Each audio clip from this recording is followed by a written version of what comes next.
Why do you think your son is conservative? I have no clue. I'll let him answer that question. That's a bad answer. Hold on a second. You as a father should listen to your son. I listen to him all the time. But hold on, but then you just said you don't know. I don't know where he went so bad. I used to be, at one point, on my father's side. And upon doing my own research and seeing things firsthand, I've switched sides. And I've seen like the liberal tears that he has, like the way that he's complaining, and it's like, don't antagonize. You have to honor your parents. Don't antagonize them. Okay. 100%. So I do respect my father, and I love him. And you should honor him, and you should also love your son and see where he's coming from. But back to your point, though, we talk every day about politics to the point where it's divided us. Why do you think your father is a liberal? I think he's a liberal because, No, have him answer. This is.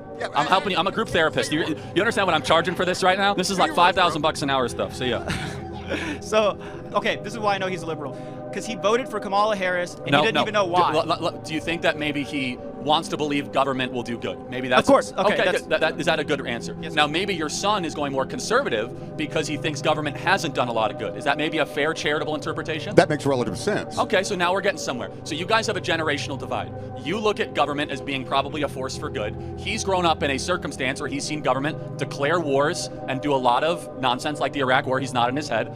Trigger the financial crisis, only accentuate income inequality. So what I'm just saying for you two, because a father-son divide is more important than politics, is really try to come down at what generational perspective do they have. Finally, where do you get your news from? You, baby. Okay, and where do you, and sir, where do you get your news from? I don't watch any kind of video media at all. I get it mostly by reading, and I go through a broad spectrum of different sources. Never let politics get in the way of the beautiful relationship between father and son. My advice first is for the son to the father, understand he comes from a different generational perspective. He thinks government is probably a good force and, that we shouldn't question our institutions. Now, your son, understandably, is seeing it harder than ever to own a home. He's seen a border wide open. He's seen lies from politicians. He's seen the enrichment of the ruling class. And instead of interrupting and want to get in an edge, smartly be like, maybe my son is processing a way that I might not agree with, but he's growing up in a different circumstance than I ever would.